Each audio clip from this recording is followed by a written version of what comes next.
నా కంపెనీ సీఈఓగా వస్తానంటే అన్ని లాంగ్వేజ్ వచ్చాను నాతో. Siddhu will accept this script. Sir మీరు தமிழ்ல చెప్పండి సార్. ఇన్ కేస్ ఎవరికైనా ట్రాన్స్లేట్ కావాలంటే చెప్పండి. ஆக்சுவலாக உங்கள் கேள்வி எனக்கு புரிஞ்சிச்சு. యాక్చువల్గా మీ క్వశ్చన్ నాకు అర్థమైంది. நீங்கள் ரைட் நீங்கள் உங்களோட కంఫర్టబుల్ లాంగ్వేజ్లో பேசுனீங்க. நானும் మీరు మీ కంఫర్టబుల్ లాంగ్వేజ్లో మాట్లాడుతున్నారు, నేను నా కంఫర్టబుల్ లాంగ్వేజ్లో మాట్లాడతాను. புரியலன்னா அவர் இருக்காரு. అర్థం కాకపోతే ఆయన అడగండి. அவர் எப்பவுமே அவர் ஃபர்ஸ்ட் படத்தில் கூட அவர் ஹீரோயினுக்கு தான் அந்த மாதிரிலாம் ஹெல்ப் பண்ணிருக்கிறாரு. இந்த படத்தில் డైరెక్టర్కి பண்ணிட்டு இருக்கிறாరు. ఆయన ఫస్ట్ సినిమా నుంచి హీరోయిన్ కి ప్రతి మనిషికి హెల్ప్ చేస్తూ వస్తున్నారు. ఈ సినిమాకి డైరెక్టర్ కూడా హెల్ప్ చేశారు. ஆக்சுவலாக அவர் ஒத்துக்கிட்டதுக்கு அப்புறம் தான் எனக்கு இந்த கதையில் கான்ஃபிடென்ட்டே வந்துச்சு. ఆయన ఒప్పుకున్న తర్వాత ఈ కథ మీద నాకే కాన్ఫిడెన్స్ వచ్చింది. அதோட ரிசல்ட்டை நீங்கள் படம் பார்த்துட்டு சொல்லுவீங்க. ఆ రిజల్ట్ మీరు సినిమా చూసి చెప్పండి. இப்போ கதை சூப்பர் கதை, வித்தியாசமான கதை, இதெல்லாம் நாங்கள் சொல்கிறத விட படம் సూపర్ సినిమా, విచిత్రమైన సినిమా ఇదంతా మేము చెప్పడం కంటే படம் பார்த்துட்டு நீங்கள் சொன்னீங்கன்னா இப்போது சித்து சார் மேலே உங்கள் எல்லாருக்கும் ஒரு கான்ஃபிடென்ட் இருக்குல்ல, అది తిరుమவும் నిరూపించబడుతుంది. అదే సినిమా చూసి మీరు చెప్తే ఇప్పుడు సిద్ధు సార్ మీద ఒక కాన్ఫిడెన్స్ పెట్టుకున్నారు కదా, ఆ కాన్ఫిడెన్స్ మీకు సినిమాలో కనిపిస్తుంది. మీరు తర్వాత చెప్పండి. అన్న సిద్ధన్న why took Siddhu in this movie you. అதான் అதைத்தான் நான் சொல்கிறேன். அது படத்தில் தான் இருக்குது. நான் இப்போ இங்கே சொல்ல விரும்பலை. ఆ సమాధానం నేను ఇక్కడ చెప్పినా అర్థం కాదు, మీ సినిమాలు చూస్తే మీకే అర్థమైపోతుంది. சார் சித்து ஹூக் லைட் மட்டும் வச்சு சித்து சாரை வந்து ஓகே பண்ண முடியாது. அந்த ఫస్ట్ பிடிக்காத பொண்ணு ఒక హుక్కుతో మాత్రం ఇతన్ని ఒప్పుకో చేయలేము, ఎందుకంటే ఎదవాయుడు చాలా ప్రశ్నలు అడుగుతాడు. இல்லை அது அவர் கூட கேட்டிருந்தாரு, அவர் எக்ஸ்பிளைன் பண்ணார். அதை தாண்டி இந்த படத்தில் அதோட ஸ்க்ரீன் பிளே, இதோட నరేషన్, ఇది எல்லாமே அவருக்கு ఇంప్రెస్ பண்ணதுனால సో డీటెయిల్ స్క్రీన్ ప్లే, ఆయన ప్రతి ప్రశ్నకి నేను సమాధానం ఇచ్చాను కాబట్టి షూటింగ్కి వచ్చాడు. సో సినిమా చూసి ఎంజాయ్ చేయండి. ఇంకేదైనా సిద్ధార్థ్ అதான் all Indians my brothers and sisters, జై హింద్. ఓకేనా సార్? సిద్ధార్థ్ గారు ఇక్కడ ఈ మొత్తం యంగ్స్టర్స్ చేతిలో మైక్, ఇక్కడ నానా రబసే ఏదో ఒకటి చేయండి రా సార్. అదే సార్, ఇప్పుడు ఇందాక సాంగ్లో చూసుకుంటే మగవాడిగా పుట్టడమే ఒక శాపం అనేసి ఒక సాంగ్ వచ్చింది సార్.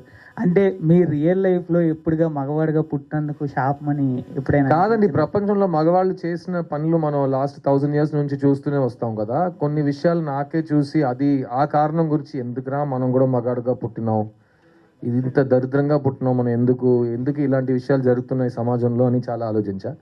కానీ ఈ సాంగ్ మీరు చూసారు కదా, ఆ సాంగ్ కి ఇంకో మీనింగ్ ఉంది ఈ సినిమాలో. ఇది రెగ్యులర్ గా తాగేసి అమ్మాయిల్ని తిట్టే సాంగ్ అయితే సిద్ధు చేయడు. అలా మీకు అనిపిస్తే అతను చేశాడంటే సినిమా చూడండి, దానికి ఒక కారణం ఉంది. ఎండ్లో అతను నొప్పేస్తుందని చెప్పడానికి కూడా కారణం ఉంది. అది మనం జోక్ గా చెప్పినాం కానీ. సో జనరల్ గా నేను ఈ తాగి డాన్స్ చేయడం కానీ ఐటమ్ సాంగ్లు కానీ ఎప్పుడు చేయట్లేదు. సో ఇది ఒక కారణంతో పెట్టినాం. అది ఒక ఫ్యామిలీ సినిమాలో, యూ సర్టిఫికేట్ సినిమాలో. Okay, thank you. సిద్ధార్థ్ బాబు, అది మీది బొమ్మరిల్లు చూసుకుంటే అది ఎప్పుడో 90th జనరేషన్. నువ్వే ఇప్పుడే పుట్టినావు. నేను ఇప్పుడు దాని గురించి అంటున్నా, దాని గురించి అదే సార్. కాదు, ఇప్పుడు జనరేషన్ కుర్రోళ్ళని పెట్టి నేను చేస్తాను శివ గారు. నేను కాదు సార్, అప్పుడు చూసుకుంటే చాలా పద్ధతిగా ఉండేవారని మీరే చెప్పారు. అంటే ఇప్పుడు జనరేషన్ చాలా మీరే చెప్పారని వచ్చేసావు. కాదు, సొంతంగా చూసినట్టు. ఇప్పుడు చూసుకుంటే జనరేషన్ చాలా స్పీడ్ అన్నారు.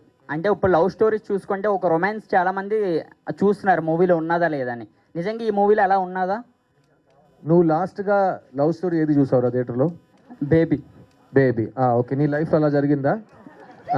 ఓకేనా, ఇది నీ లైఫ్ లో జరిగే విషయాలు ఇందులో ఉంటది.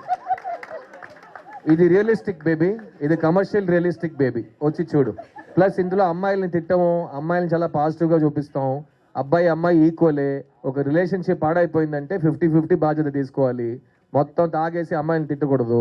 అవన్నీ సినిమాలు ఉన్నాయి, వచ్చి చూడు.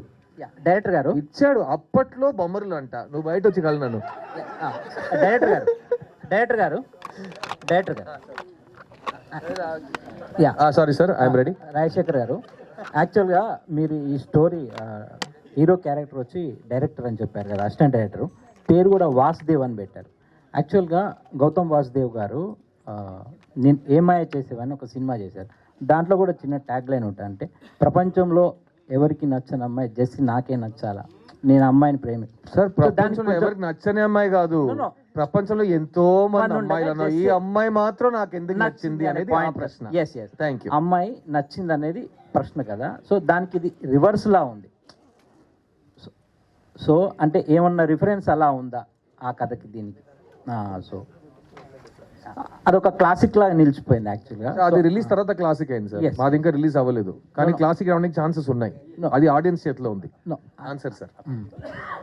டைரக்டர் இந்த கதை எழுதுனதுக்காக அவர் டைரக்டரா வைக்கல, டைரக்டர் மாதிரி